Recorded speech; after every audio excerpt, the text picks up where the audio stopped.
Bonsoir à tous, bien-aimés. Content de vous retrouver encore pour une nouvelle vidéo.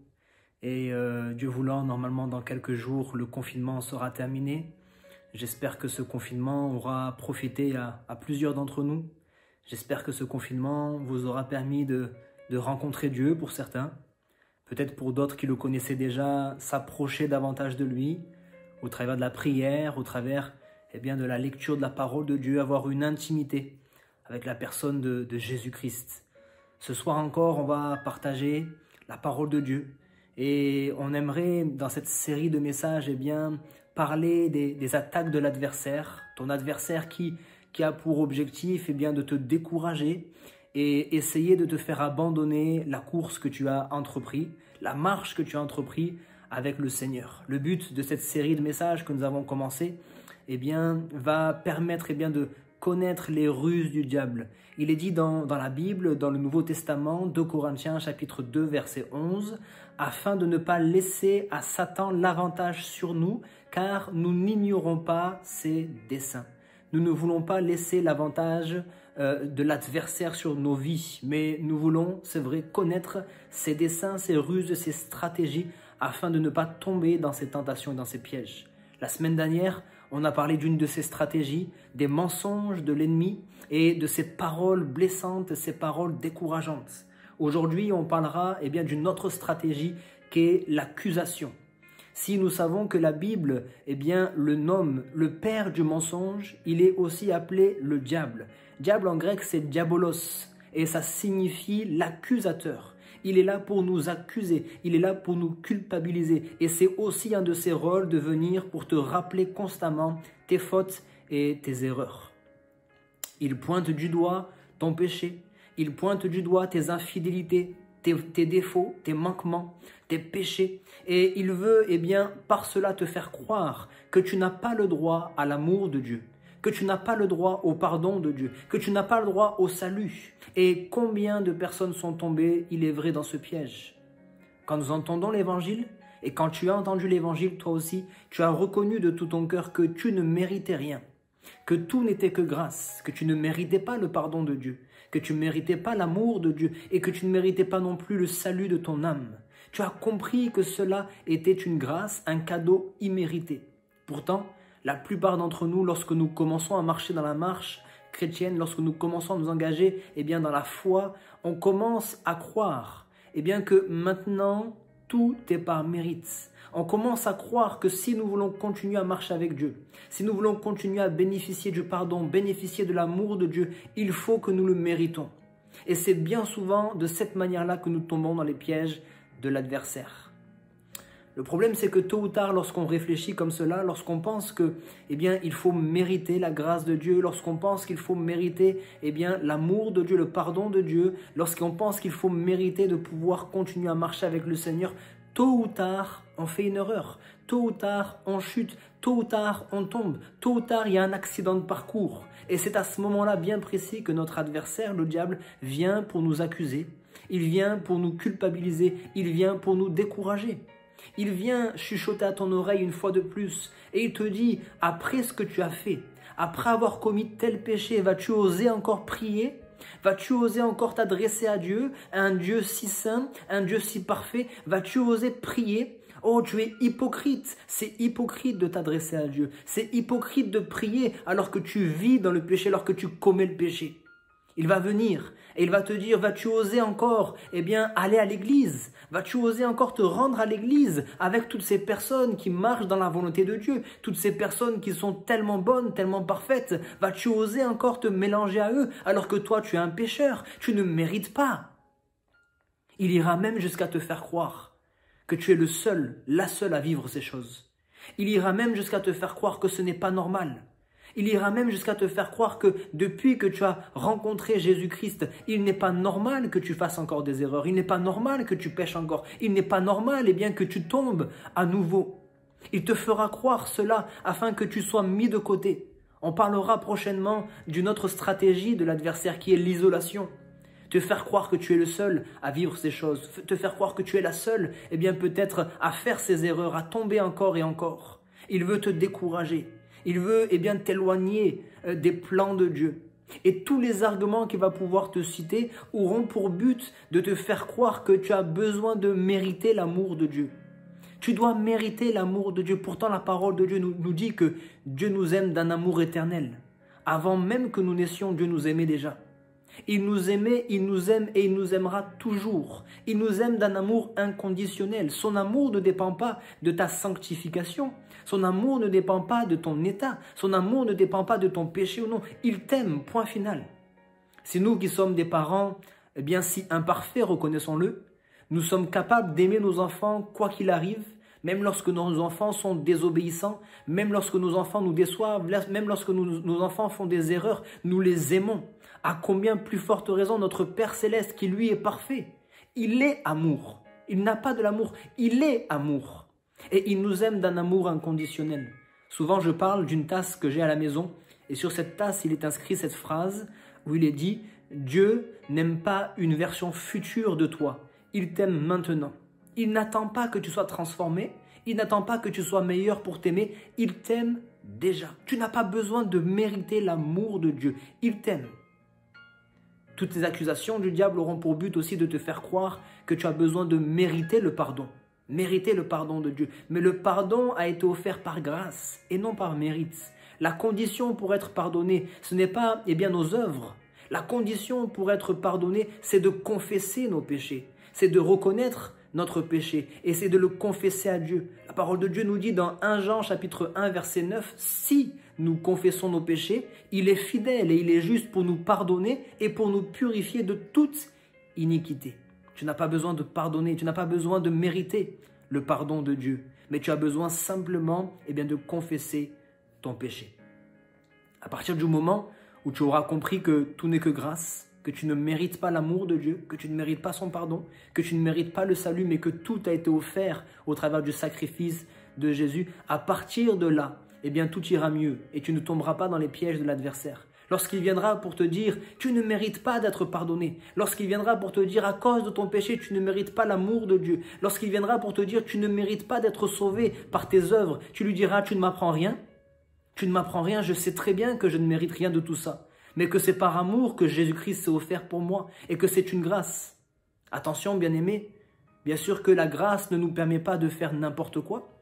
La grâce ne nous permet pas, ne nous donne pas le droit d'agir n'importe comment et de pécher. Mais la grâce, elle est là pour nous permettre de nous relever lorsque nous tombons, lorsque nous faisons des erreurs. Oui, Dieu ne se lasse pas de pardonner. Il ne se lasse pas de pardonner à celui qui s'approche de lui avec un cœur sincère. Quelqu'un qui, c'est vrai, peut-être est constamment lié par ce péché, est constamment en train de tomber, de chuter, mais qui a au fond de son cœur un vif désir de plaire à Dieu. Et peut-être que je parle à quelqu'un, il y a comme cette lutte à l'intérieur de toi. Autant c'est vrai qu'il t'arrive souvent de tomber dans les mêmes pièges, mais au fond de toi, au fond de ton cœur, tu veux changer. Au fond de ton cœur, tu veux mener une vie qui plaît à Dieu. Et Dieu te pardonnera, Dieu te fera grâce. Mais par contre, pour celui ou celle qui s'approche de Dieu et qui joue de la grâce, qui ne se sert de la grâce simplement pour être déchargé de sa culpabilité, quelqu'un qui sait déjà d'avance qu'il va retourner volontairement dans le péché, lui ne pourra pas bénéficier de cette grâce. Le diable veut te faire croire par ses accusations que Dieu s'est trompé sur ton compte, que tu ne pourras jamais changer, que tu n'arriveras jamais à te défaire de ce péché. Tu n'arrives pas à t'empêcher de recommencer à faire le mal. Il te dit, ne demande plus pardon à Dieu, tu es hypocrite. Cesse de demander pardon à Dieu constamment parce que tu demandes à Dieu et tu recommences. Il veut te pousser à te retourner, à te détourner de Dieu. Il veut te pousser à être découragé et à cesser de demander pardon.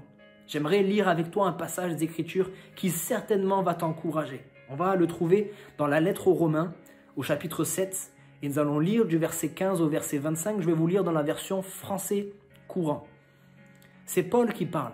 Paul, bien évidemment, est, on peut le dire, un modèle pour les croyants.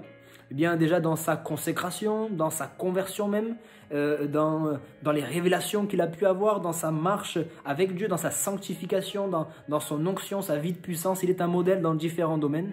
Et voici ce que Paul dit. Voici ce que Paul dit.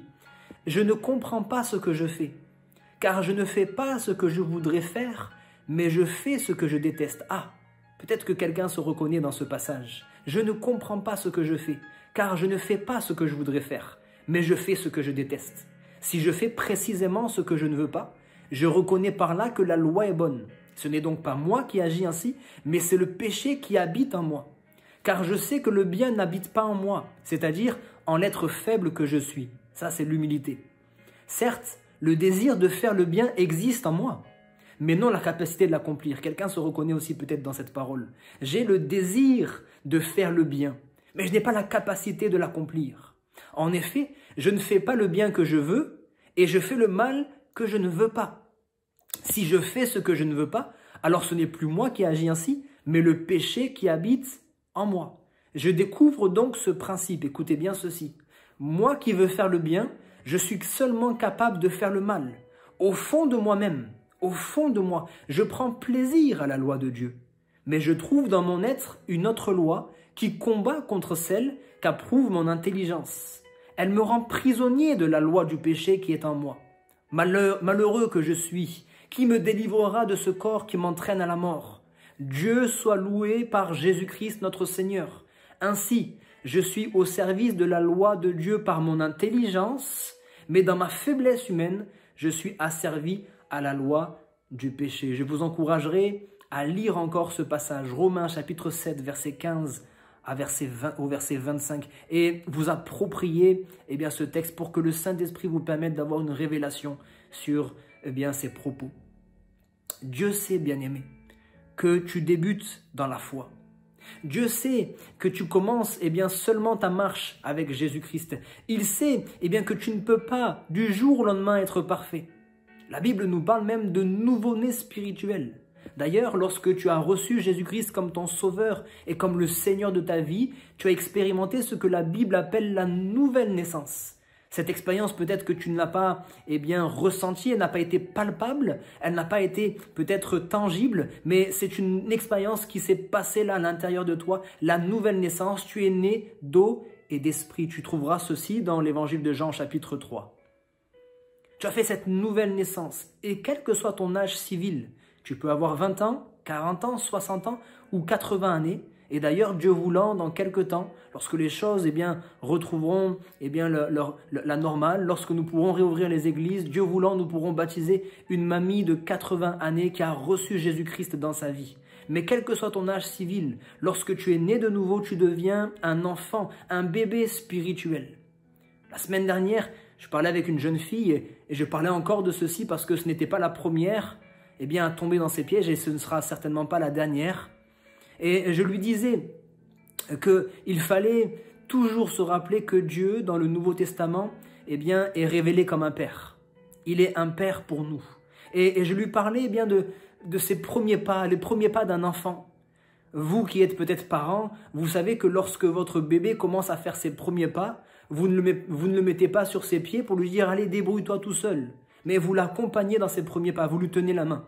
Et puis à un moment donné, vous lui lâchez les mains. Et à ce moment-là, peut-être que l'enfant peut penser, peut croire que vous l'abandonnez, que son père, sa mère l'a abandonné. Mais ce n'est pas du tout le cas, vous restez à l'écart et vous essayez simplement de le rendre autonome. Alors il commence à faire ses premiers pas. Et quand il fait ses premiers pas, qu'est-ce qu'il arrive? L'enfant tombe. Aucun bébé n'a commencé à marcher sans tomber. Cela n'arrive jamais. L'enfant va faire quelques pas et puis tomber.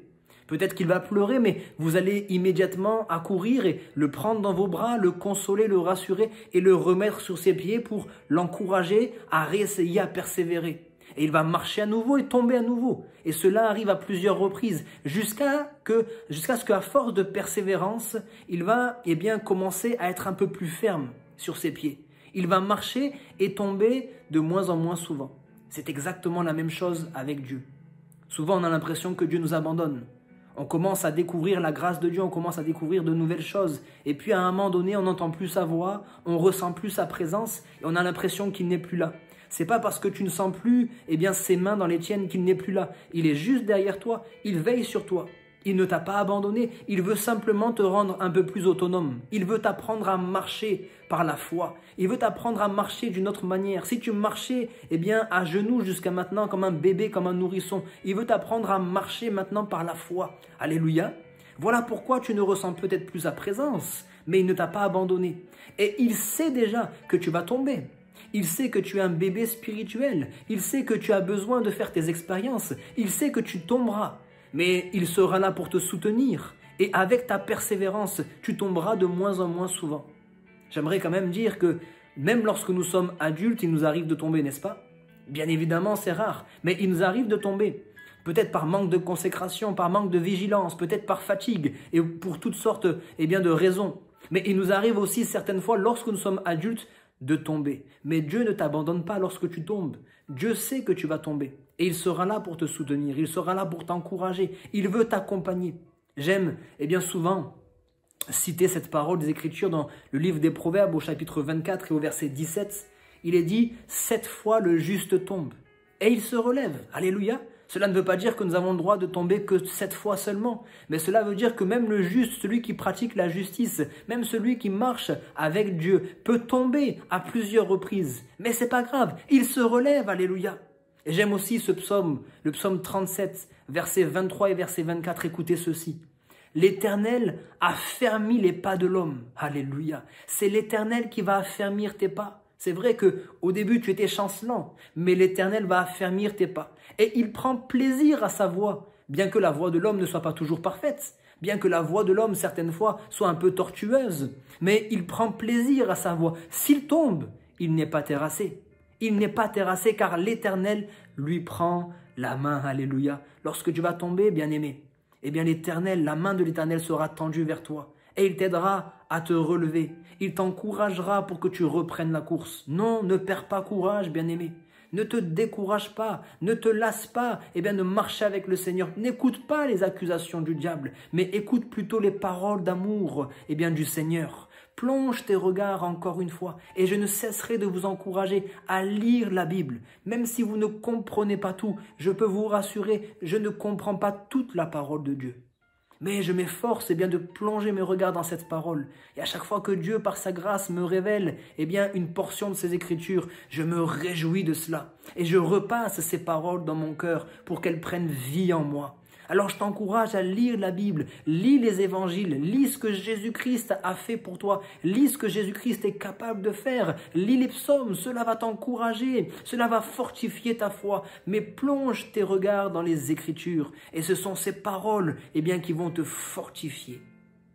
Ce sont ces paroles qui vont te permettre de découvrir qui tu es devenu en Jésus-Christ. Parce que oui, en Jésus-Christ, tu as de nouveaux droits, tu as de nouveaux devoirs. Tu as un nouvel héritage, une nouvelle identité. Et je voudrais vous laisser avec un dernier verset. Ce verset, c'est le verset qui suit juste après le passage que nous avons lu dans la lettre aux Romains au chapitre 7, où il était question de ce combat à l'intérieur de nous. Ce combat à l'intérieur de nous, où il y avait, c'est vrai, ce désir de faire le bien, mais pourtant, ce manque de capacité de le faire. On était quand même poussé à faire le mal. Alors juste après ce passage, au chapitre 8 et au verset 1, voici ce qu'il est dit. Il n'y a donc maintenant aucune condamnation pour ceux qui sont en Jésus-Christ. Alléluia. Nous avons dit ce soir, que ton adversaire le diable est un accusateur. Et tout au long de ta vie, il viendra pour t'accuser. Il viendra pour te culpabiliser, il viendra pour te décourager, il viendra pour te dire d'arrêter de prier, d'arrêter de demander pardon, d'arrêter d'aller à l'église, d'arrêter de lire la Bible. Il viendra pour te faire croire que tu es hypocrite parce que tu ne mérites pas toutes ces choses. Mais je le répète, tu n'as pas besoin de mériter tout cela. Tu as besoin simplement d'avoir un cœur qui recherche Dieu, qui a soifé de Dieu, qui veut plaire à Dieu. Et la Bible le dit, je le répète, il n'y a plus aucune condamnation pour toi, mon bien-aimé. Plus aucune condamnation pour toi, toi qui as reçu Jésus-Christ dans ta vie. Nous allons terminer par une dernière prière, afin que le Seigneur nous fortifie, afin que le Seigneur nous garde une fois de plus, et que le Seigneur bénisse chacun d'entre nous. Nous te bénissons, Jésus-Christ, toi notre Sauveur, toi qui as offert ta vie sur la croix, toi qui as déjà tout accompli pour nous, toi qui nous as offert par grâce le pardon de nos péchés, toi qui nous as réconciliés avec le Père, toi qui nous as offert, c'est vrai, le salut éternel. Nous voulons te remercier. Et nous voulons, Seigneur, c'est vrai, garder constamment nos yeux fixés sur toi. Nous voulons aussi que tu nous permettes d'être encouragés, fortifiés par ton Esprit Saint. Et que nous puissions ressentir encore aujourd'hui l'amour de Dieu, le soutien de Dieu. Que tu puisses, Seigneur Jésus, nous encourager à nouveau. Celui qui nous écoute et peut-être qui est découragé, celui qui est dans la culpabilité, celui qui était à deux doigts d'abandonner, celui qui était en train de se refroidir, de se lasser. Seigneur, aujourd'hui encore, tu renouvelles ses forces. Aujourd'hui encore, tu lui donnes un cœur nouveau, un esprit bien disposé et tu lui permets de reprendre la route. Seigneur, nous te bénissons parce que tu nous as gardés pendant toute cette période. Et je crois, Seigneur Jésus, que tu nous permettras de te connaître davantage, d'être transformés de jour en jour, de gloire en gloire, Seigneur Jésus, selon ta ressemblance et par ton esprit. Ô Seigneur Jésus, à toi reviennent toute la louange et toute la gloire au siècle des siècles. Amen. Bonne soirée à toutes et à tous et je l'espère à très bientôt. Que Dieu vous bénisse. Dieu, nous croyons, confiance en